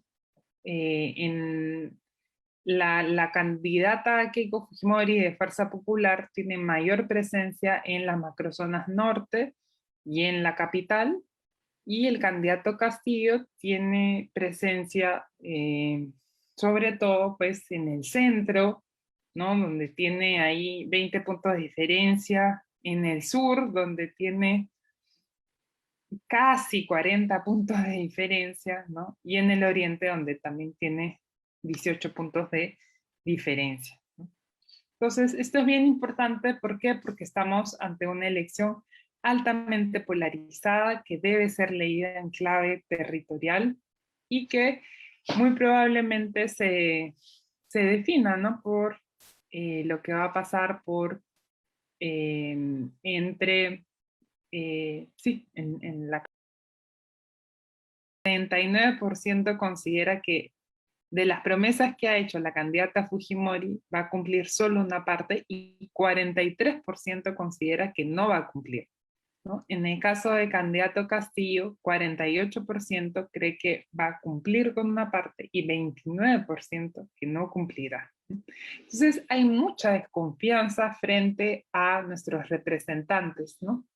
Y creo que eso tiene un impacto en la confianza que podemos tener en nuestra representación, ¿no? Entonces, ¿cómo recobramos esa confianza en nuestros representantes, ¿no? ¿Por qué es importante recobrar la confianza? Porque nosotros vivimos en democracia, ¿no? ¿Y por qué es importante vivir la democracia y por qué la defendemos? Porque es el régimen que se ha demostrado en el cual los ciudadanos podemos garantizar el acceso a nuestros derechos, ¿no? Sin embargo, en el Perú, esta democracia pues no nos garantiza los derechos porque no todos tenemos acceso a salud, a educación, entre otras cosas, ¿no? Entonces, si no escogemos a buenos representantes que puedan hacer agendas como las que les mencionaba hace un rato, colectivas, no vamos a confiar en en las instituciones, ¿no? Y eso es riesgoso porque según una medición reciente en el Perú, 1 de cada 2 ciudadanos estaría dispuesto a cambiar la democracia por otro régimen en contexto de crisis, ¿no? Entonces, por un régimen que no garantiza todas las libertades, por ejemplo. Entonces, creo que eso es bien importante señalar. Y entonces tenemos ahí un rol como sociedad civil. Yo creo que las asociaciones, pero también las parroquias, como los centros sociales, tenemos que tener un rol a futuro que sea un rol vigilante. Sabemos por quién vamos a votar, estamos, digamos, conscientes de las razones por las que hemos escogido a uno u otro, o a uno y a otra, o a otra y a uno, pero tenemos el derecho de seguir exigiendo, de ejercer un rol vigilante, de alertar, de organizarnos para, sí, en los próximos 5 años, pues tener un rol más activo, ¿no? Y es en ese sentido que hace unas semanas, en coordinación con la Conferencia Episcopal Peruana, la Unión Nacional de Iglesias Cristianas y Evangélicas del Perú, y bueno, la Asociación Civil Transparencia, promovimos una iniciativa que se llamó Proclama Ciudadana Juramento por la Democracia, ¿no? Mucha gente nos ha preguntado, pero ¿por qué tenemos que jurar por cosas que son los mínimos de la democracia, ¿no? O sea, ¿por qué tienen que jurar porque va a respetar a los otros poderes, que va a luchar contra la pandemia? Porque no teníamos hasta hace algunas semanas estas garantías de parte de ambos candidatos, ¿no? Ahora ellos ya firmaron este documento que está disponible. Si ustedes ponen Proclama Ciudadana, podrán ver los 12 puntos, ¿no?, de este documento. Y este documento que, digamos, exige respetar las libertades, retribuir derechos universales como salud y educación, nos va a permitir desde la sociedad civil hacer vigilancia en los próximos 5 años. Pedro, ¿no? Nosotros en la Escuela de Ciencia Política hace un tiempo hicimos unos estudios en el Agustino, y la conclusión a la que llegaban los estudiantes es que había ahí mucho tejido social, mucha asociatividad, ¿no? Y eso creo que es una oportunidad para organizar la acción cívica, la acción ciudadana, la defensa de la democracia los próximos 5 años, ¿no? Que vamos a necesitar estar más vigilantes, ¿no?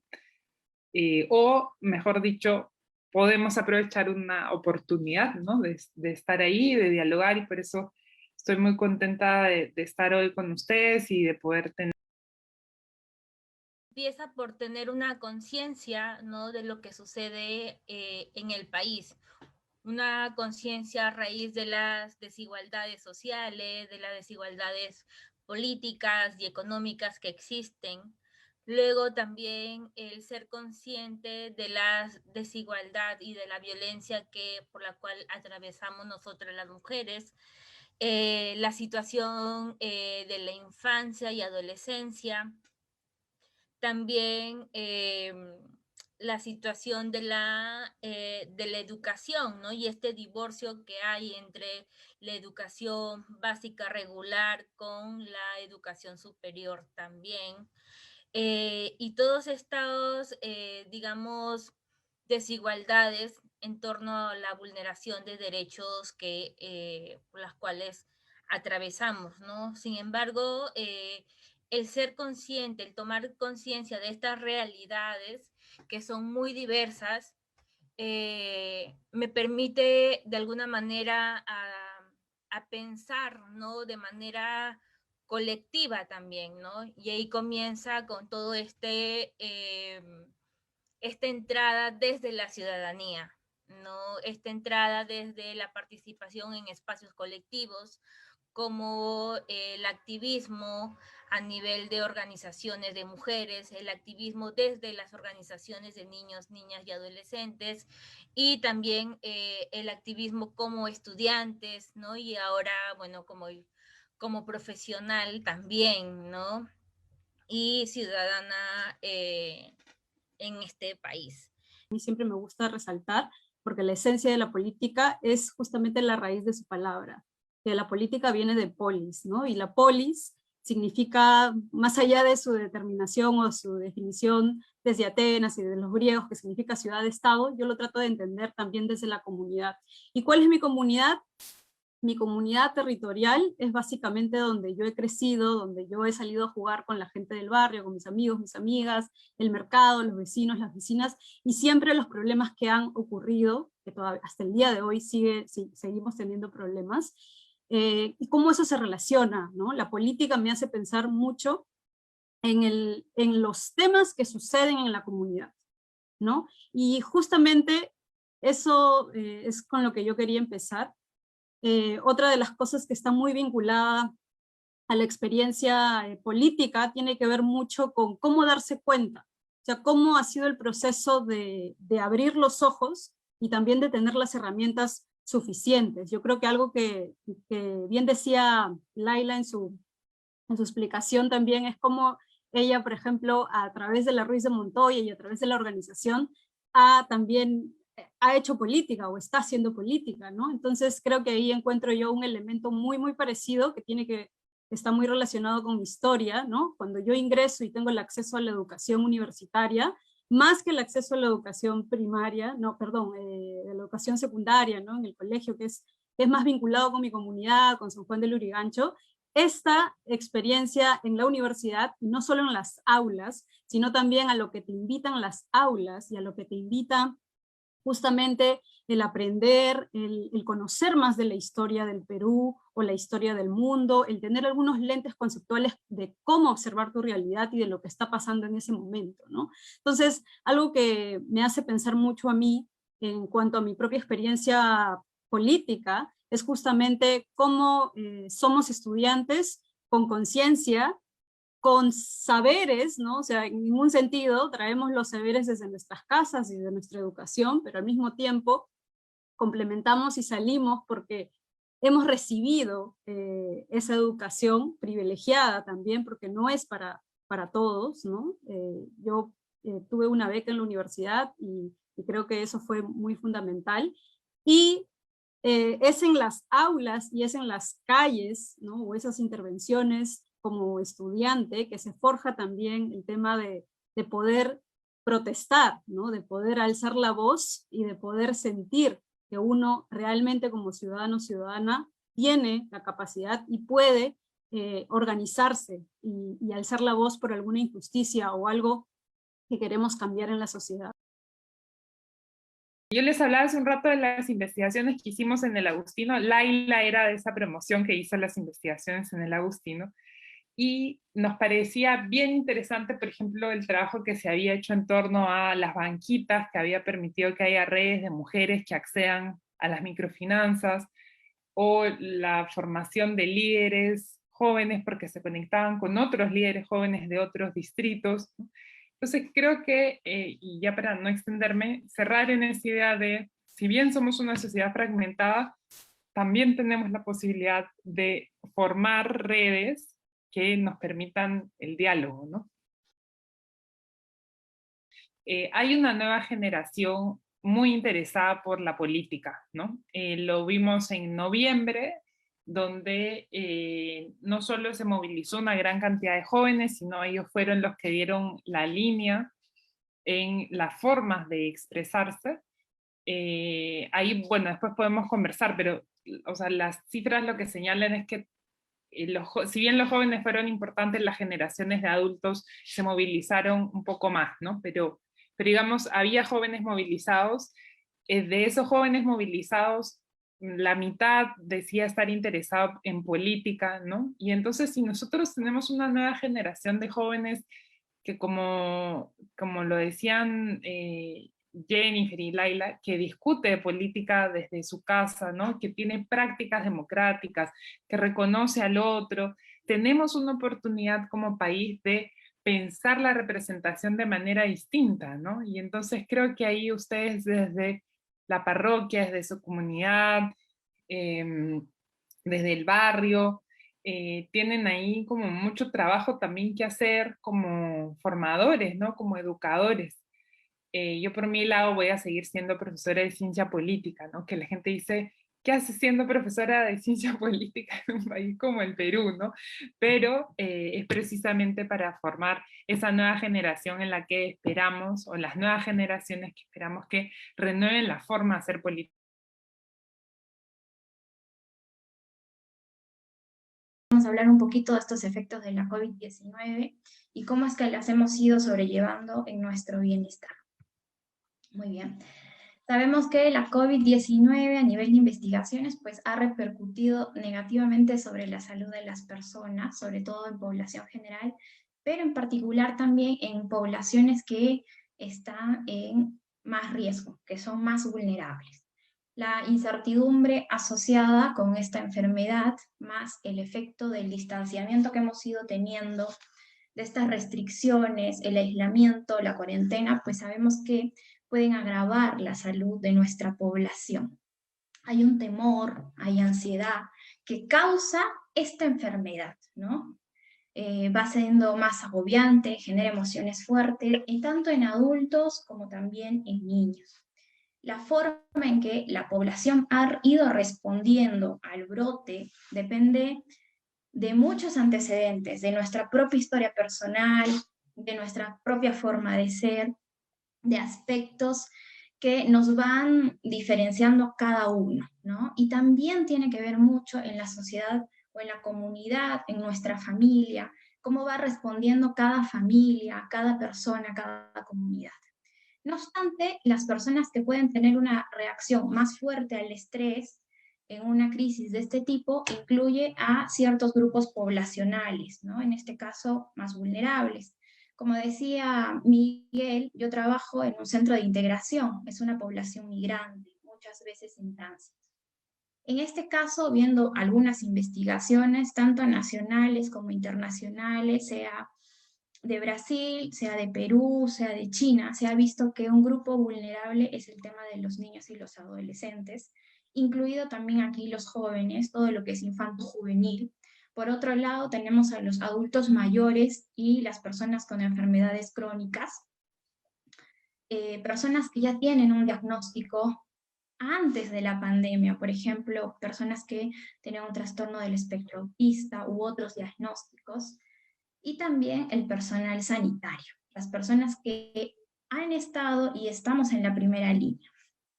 Acá incluye médicos, enfermeras, obstetrices, odontólogos, psicólogos, personal de limpieza que trabaja en un hospital, personal de seguridad, porque muchas veces también ellos, pues en emergencia pasan las personas y el solo hecho de ver también impacta. Entonces, todo tiene que ver con este personal sanitario.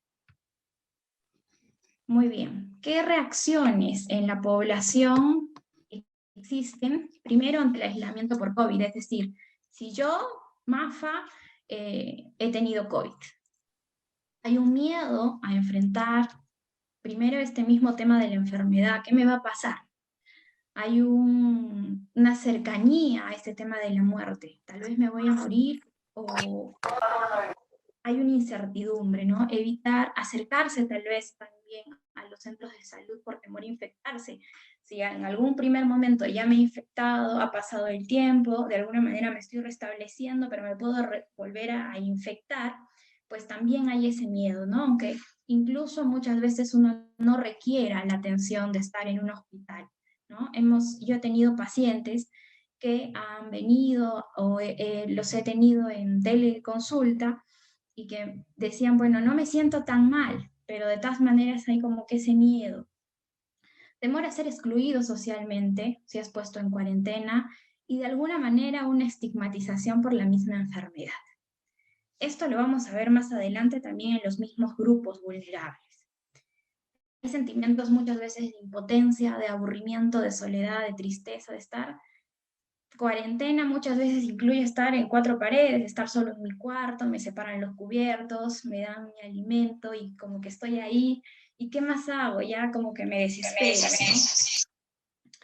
Hay un temor o preocupación a no poder trabajar durante el aislamiento. Muchas veces las personas que ciertamente han tenido la licencia porque están con COVID, no se pueden llegar a desconectar totalmente porque me dicen, es que se me va a abrumar de trabajo, no voy a poder responder, yo lo manejaba de una manera, y si no respondo después de estos 15 días que me han dado, no sé si me va a aumentar el tiempo, y si me despiden, entonces incluye la enfermedad muchos ámbitos de nuestra vida, no solamente ese, ¿verdad? Entonces surge todas estas preocupaciones a nivel laboral.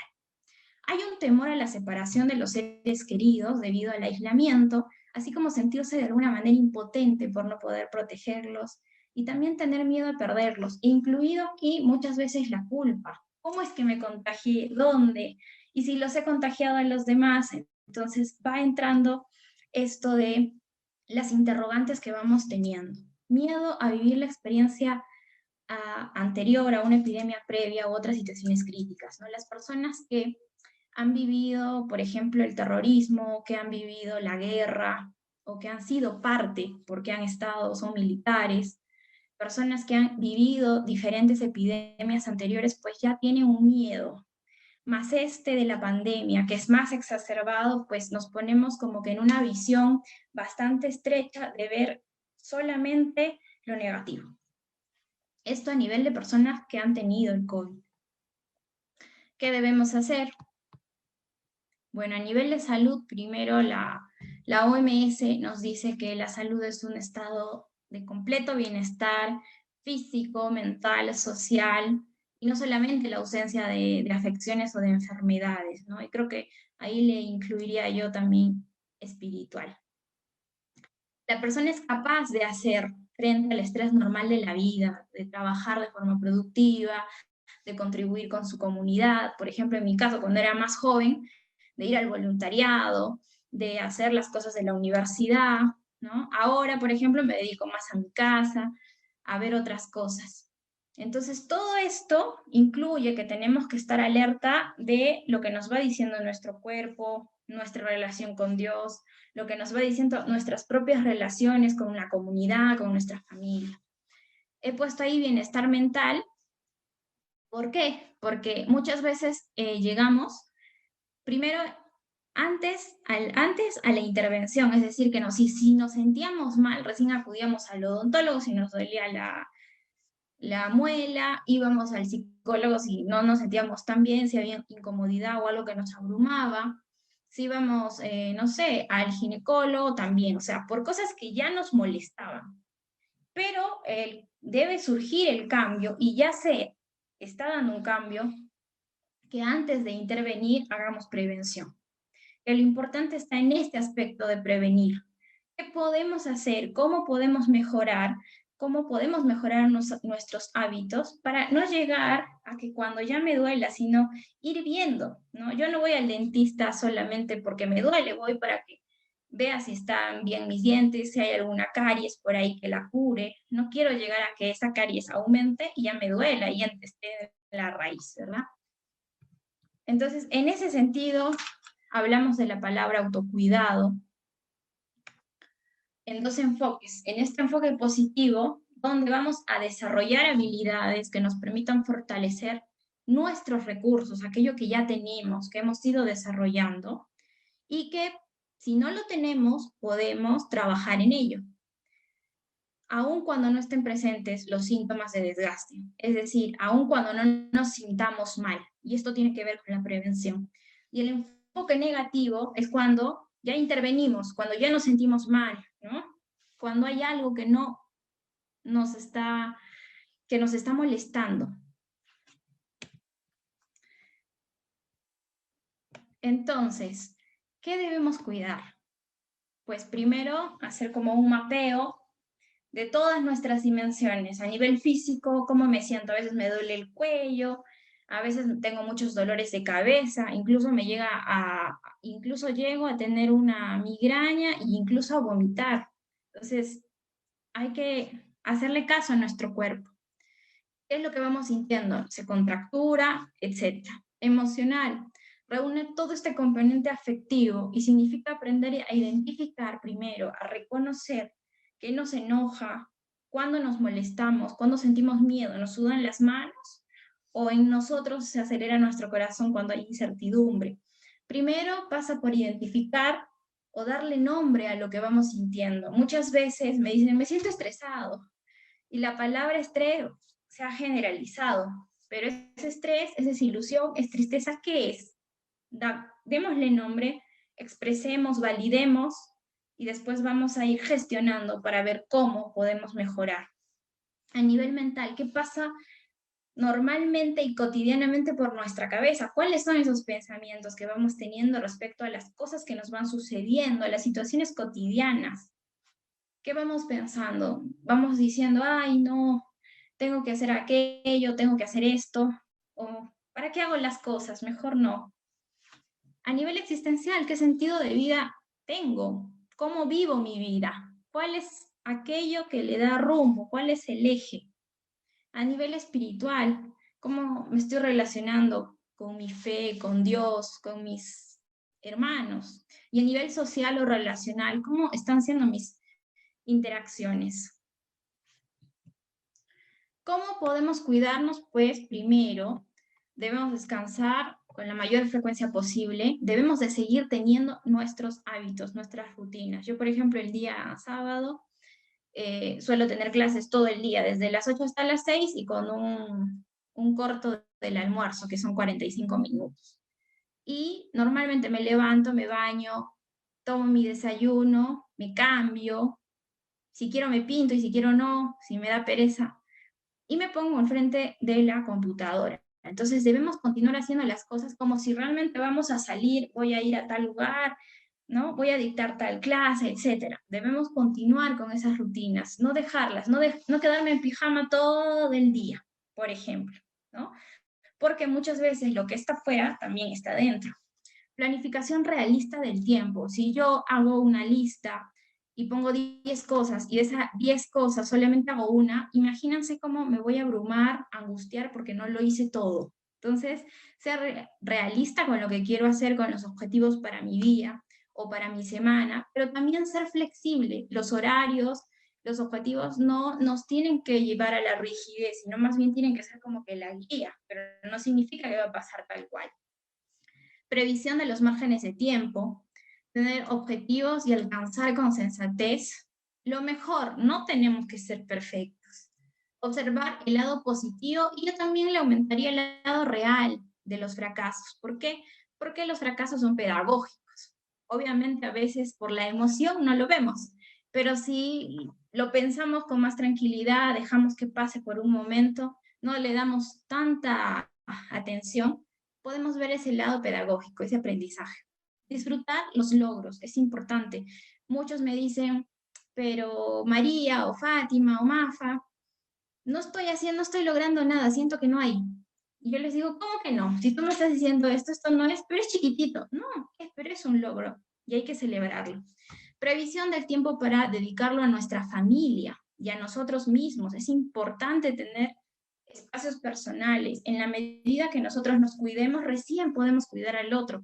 Muchas veces cuando hay personas con un diagnóstico en nuestra familia, adultos mayores, niños, no podemos dar si nosotros no estamos cargados al 100%, así como el celular, o esperar a que nuestra batería se baje al 15, nos avise, o simplemente apagarnos. Entonces, darnos esos tiempos personales y también familiares. Hay que procurar darnos también gustos, es importante. Aprender a decir no. No digas sí cuando tienes deseo de decir no. Y aquí a veces uno dice, pero si digo no se va a molestar, pero si digo no me va a poner mala cara, pero si digo no, y un largo etcétera. Entonces es importante. Si dices no es porque realmente no tienes la disponibilidad, pero eso no significa que terminemos nuestra amistad o lo que fuese. Reduzca al mínimo el contacto con personas de alguna manera pesimistas, aquellos que te dicen, ay, pero ¿para qué haces eso? no te va a salir. Es importante tener ideas que son diferentes, pero hay gente que a veces como que te quita esa energía que tienes. Entonces hay que ir midiendo, hay que ir viendo. Actividad física, deporte, aunque no salga de casa, pero hay que hacerlo dentro. Lo que más me gusta es si me gusta bailar, bailar, si me gusta hacer planchas o lo que fuese. Conocer las propias limitaciones que vamos teniendo, reconocer nuestras virtudes, pero también aquello que tenemos que ir trabajando y que no podemos controlar. Hacer tiempo para poder divertirnos, programar, revisar las tareas programadas, ¿no? Compartir también incluso el estrés con los demás. Crear una escena tranquila en nuestra mente, a veces recordar, a mí me gusta particularmente mucho la playa, entonces cuando a veces tengo esos tiempos personales, me imagino en la playa, aprender a respirar profundamente, escuchar música, en realidad hacer lo que a veces nos gusta, nos apetece, comer bien, beber agua, si a veces te quieres tomar algo bueno, es un gusto también, pero todo con moderación. Combatir el desorden. Algunos yo les digo, ¿cómo está tu casa? O tu cuarto, o los lugares donde pasas más tiempo, y me dicen, está un poco desordenado. ¿Y cómo está adentro? Porque muchas veces es un espejo.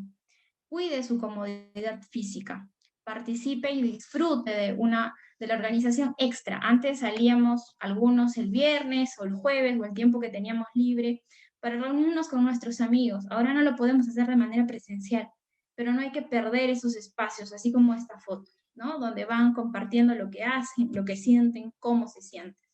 En lo posible, continuar con las rutinas habituales, mantenerse ocupado, concentrarse en las actividades diarias, distribuir el tiempo, evitar drogas, por ejemplo, el alcohol a veces mucho nos deprime. Entonces, de acuerdo a lo que vamos teniendo, no saturarse de información, por ejemplo, vemos mucho el Facebook o las redes, Instagram, o simplemente los periódicos, entonces saber qué sí y qué no. Prestar atención a la información, cómo permanecer saludable y seguro. A nivel de los niños, pues expresar sentimientos en conjunto como familia. A veces los adultos, sobre todo como padres, decimos, no, es que él no me puede ver llorando. O mejor no le digo lo que está pasando. Y muchas veces creamos en nuestros hijos que el padre o la madre son superhéroes, y no es cierto. Debemos expresar, sabes que también yo me canso, también me siento triste por esto, pero nos vamos acompañando, vamos siendo unos. Darles información que puedan entender, ser muy claros, muy concisos, no darles dobles mensajes, hay que comunicarles que como familia nos vamos a proteger y vamos a darnos seguridad entre todos, expresar cariño, abrazarlos con bastante frecuencia. A veces decimos, y hoy día alguien me decía, no, yo a mi hijo o a mi hija siempre le decía, vete, porque quiero hacerlo fuerte, ¿no? Pero, ¿qué repercusiones a veces hay después? No abrazarlo no es hacerlo fuerte, hay que darle amor, pero hay que explicarle que no vamos a estar toda la vida. Mantener las rutinas con risas y juegos, es importante ver los espacios y tratar de acondicionarlos. No tenemos mucho, entonces en una pared vamos a hacer esto, cambiamos para la otra pared cuando hagamos un poco de cuentos, cambiamos en la otra pared para poder conversar de cómo estamos, enseñarles hábitos de autocuidado frente a la enfermedad, en este caso infecciosa, como el lavado de las manos, ¿no? Ser bastante prácticos y sobre todo también eso, darles mucho amor. Con ellos. Y a nivel personal, acompañarles también en su vida cotidiana, porque muchos de mis compañeros y compañeras han pasado también por la situación del COVID, ¿no? Entonces, cómo escucharles, cómo está este proceso, cómo empezar a hacer detallitos de llamadas, tal vez no hacemos muchas cosas, pero detalles tan sencillos, tan simples, como ayuda muchísimo, ¿no? Muchos de mis compañeras decían que habían llamado a alguien y esta persona le había dicho, me ha alegrado en el alma que me llame. Simplemente eso, ¿no? Entonces, ustedes también lo habrán escuchado y así está. Igual a nuestras compañeras, ¿no? Y compañeros, ¿no? Llamar una llamadita y mirar y decir qué. Eso es por un lado. En 5 minutitos es un poco complicado complicada. Sí. Pero lo importante de esto, de acompañar a un equipo de trabajo, es el estar. Y también mirar esas dificultades que se presentan, que acaba de decirlo nuestra compañera anteriormente, ¿no? Este estrés que produce, ¿no? Y ese estrés nos va a traer también conflictos, ¿no? Y esos conflictos hay que abordarlos de una manera muy rápida también en equipos de trabajo, ¿no? Con toda la ternura, el cariño y el respeto que uno puede tener por ellos. Eso es, a grandes rasgos, el acompañar a un equipo de trabajo. Y por otro lado, he tenido la experiencia del voluntariado de psicología, que también acompaño en el SEA, pero quiero hablar de esto porque ha sido una experiencia maravillosa de acompañar, de estar.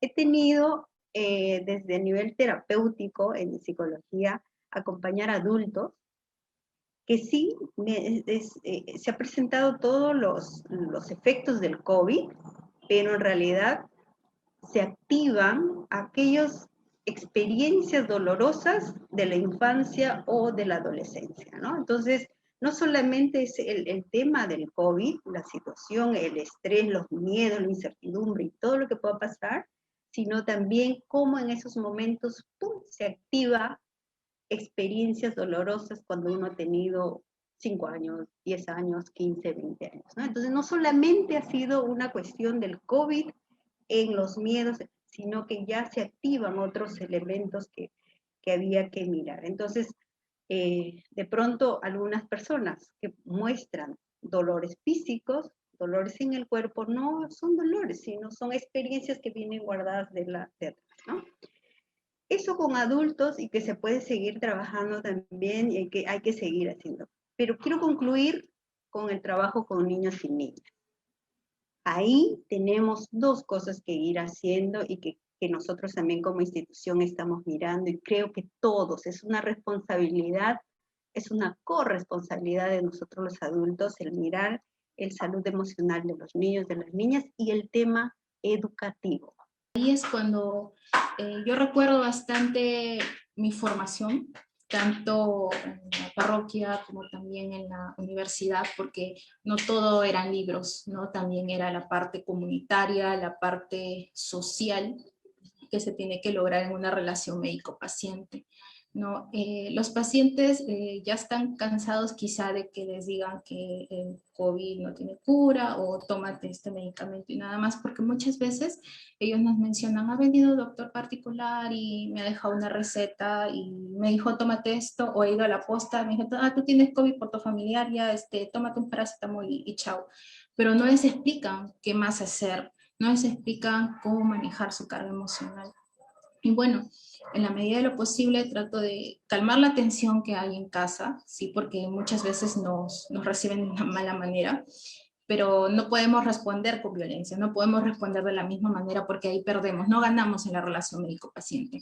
Entonces, nosotros no respondemos de la misma manera, tratamos de utilizar palabras asertivas, tratamos de validar las emociones del paciente, los sentimientos, comprendemos su frustración y también les hacemos entender de que como personal de salud a veces no nos damos abasto también para cubrir toda la demanda.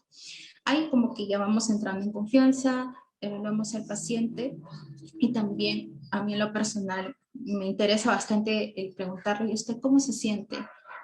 Ahí es cuando ellos también me dicen, algunos no me dicen, doctora, me está preguntando de mi enfermedad, si me siento cansado, agitado, me duele la cabeza. No, digo, ¿cómo se siente usted? ¿Qué tiene aquí en su corazón? ¿Qué tiene ahí en su mente? Y ahí es cuando ellos también se sueltan. Yo les doy un tiempo para que ellos desahoguen, para que ellos me digan, ¿no?, sus inquietudes. Entonces ahí encuentro bastante lo que es la carga de el qué pasará, ¿no? Todos estamos con el pensamiento negativo de que tengo COVID y me voy a morir. Generalmente eso es lo que manejan los pacientes, ¿no? A veces también cuando escuchan que tienen que ser derivados a unidades hospitalarias, pues toda la familia se carga, porque es así, cuando hay un enfermo en casa, como siempre me decían mis maestros, un enfermo en casa, toda la familia está enferma, y eso es muy cierto. Entonces ahí tratamos de conversar, tratamos de ser positivos con la familia. Por ejemplo, he visto un último paciente en casa, y bueno, un paciente de 44 años, y me reciben su mamita y su tía, de 70 y 78 años. Entonces ellas me reciben y me reciben llorando y me dicen, doctora, mi hijo es mi único hijo, no sé qué va a pasar con él, no sé qué hacer. Entonces yo lo evalúo al paciente, lo encuentro estable, ¿no? Saturaba 97%, sus pulmones estaban limpios, estaba iniciando el cuadro, recién tenía 5 días de síntomas, entonces le di medicación sintomática y luego ya me tocaba la parte de acompañarlos, ¿no? Ahí le ayudé bastante en el sentido de que no se proyecte, ¿no? De que no piense en el futuro, sino de que viva día a día, de que cada día es una batalla ganada por él.